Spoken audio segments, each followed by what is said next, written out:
কেন Bangladesh test cricket খেলে, কি কারণে বাংলাদেশকে টেস্ট ক্রিকেটে খেলানো হয়, কেন বাংলাদেশকে টেস্ট থেকে নিষিদ্ধ করা হয় না, বাংলাদেশে যারা টেস্ট ক্রিকেট খেলে বা বাংলাদেশের যারা টেস্ট ক্রিকেটাররা আছে তাদের কি আদৌ কোনো টেস্ট টেম্পারেচার আছে?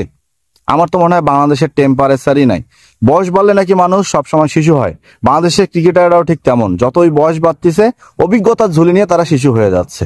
আমাদের বাপ চাচা দাদারা যখন বয়স্ক হয়ে যায়, নানা দাদারা, তারা সবসময় তাদের অভিজ্ঞতার গল্প বলে। বাংলাদেশ ক্রিকেটাররাও ঠিক সেম। যেখানে অন্যান্য দেশের ক্রিকেটাররা, সিনিয়র ক্রিকেটাররা দাঁড়ায় গেলে ম্যাচ বের হয়ে যায়, সেখানে বাংলাদেশের সিনিয়র ক্রিকেটাররা দলে থাকা মানে বোঝা। এরপরে তারা নিজেদের সম্মান হারাবে, তারা তাদের দেখা যাচ্ছে যে টেম্পারেচার সেটা হারাবে এবং অনেক সমালোচনার মুখে থেকে একটা নিন্দনীয় ঈর্ষানীয় একটা স্ট্যাটাস দিয়ে তারা টিম থেকে বের হয়ে যাবে। এটাই বাংলাদেশ দলের ক্রিকেটের স্বভাব এবং বাংলাদেশ দলের ক্রিকেটারদের স্বভাব। হ্যাঁ, রাগ করতেই পারেন বা বলতেই পারেন। আমি মনে করি ভাইয়া, বাংলাদেশ দলের আসলে টেস্ট ক্রিকেট খেলার কোনো যোগ্যতা নাই। এত বছর যে টেস্ট প্লেয়িং কান্ট্রি, একটা টেস্ট ক্রিকেট খেলার নেশান, তারা যখন একটা ছোট মোটো দলকে অস্ট্রেলিয়ার মতো ভাবে খেলতে নামে ভয় ভয় করে, এবং তারা যখন সেই দলের সাথে ম্যাচ হারে নিজের মাটিতে, এর থেকে লজ্জার আর কি হইতে পারে?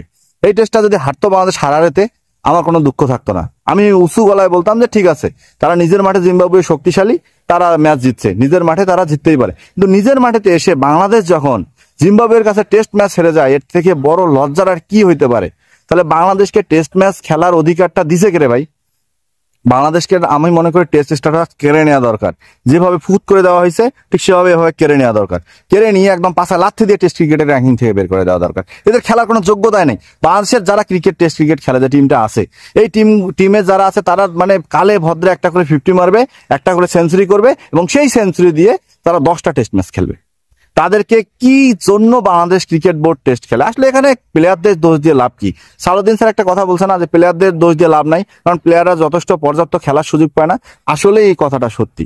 যেখানে পার্শ্ববর্তী দেশ, অনেক বড় দেশ, যাদের নাম মানে সারা বিশ্বের মধ্যে 1 নম্বরে, র্যাঙ্কিং এ 1 নম্বরে, সেই ইন্ডিয়ান খেলোয়াড়দেরকে দেখেও তো আপনারা শিখতে পারেন। সেই ইন্ডিয়ান বোর্ডটাকে দেখেও তো বাংলাদেশ ক্রিকেট বোর্ড শিখতে পারে যে তারা তাদের ক্রিকেটারদের কতটা ব্যস্ত রাখে, কতটা তারা তাদের ক্রিকেটারদের খেলায়, কতগুলা ট্রফি, কতগুলা দেখা যাচ্ছে যে টুর্নামেন্ট তারা আয়োজন করে ঘরোয়া ভাবে।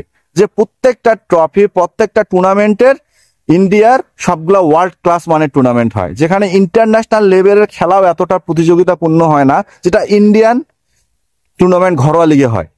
ওটা বাদ গেল, ইন্ডিয়া হয় বড় দেশ, তাদের সাথে তাল মিলাইতে আমরা পারবো না বা বাংলাদেশ ক্রিকেট বোর্ড পারবে না। কিন্তু আফগানিস্তানের কথা যদি বলি, আফগানিস্তান ক্রিকেট বোর্ডের কথা বলি, আফগানিস্তান ক্রিকেট বোর্ডে আফগানিস্তানের এক একটা প্লেয়ার যারা এখন পর্যন্ত টেস্ট ভালো মতো খেলা শেখে নাই, যাদের সাথে এখন পর্যন্ত কোনো বড় দল টেস্ট খেলতেই চায় না, সে আফগানিস্তান ক্রিকেট টিমের সাথেও বাংলাদেশকে হারতে হয়েছে। আপনাদের মনে আছে? সে আফগানিস্তান ক্রিকেট টিমের যে ঘরোয়া ক্রিকেট কাঠামো, সেটা যদি আপনারা দেখেন আপনাদের মাথা নষ্ট হয়ে যাবে।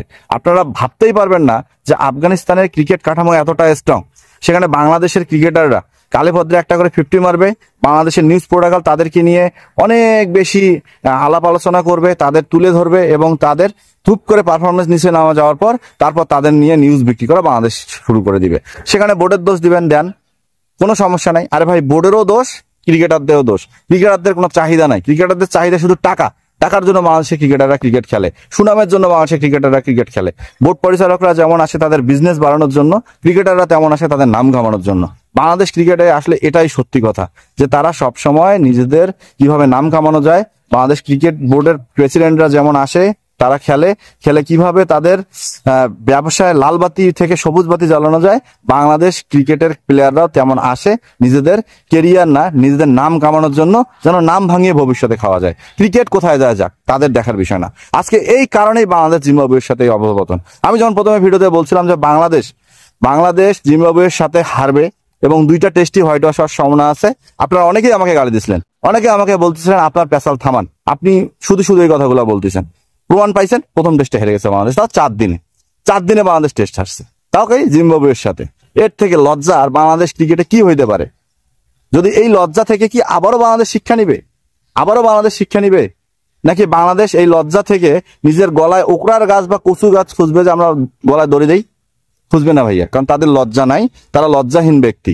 তাদেরকে যতই লাথি দেন, যতই ঘুতা দেন, তারা এইভাবেই থাকবে, কারণ এটাই তাদের স্বভাব হয়ে গেছে। সো আমাদের যারা দেখছেন, সাবস্ক্রাইব করতে ভুলেন না কিন্তু।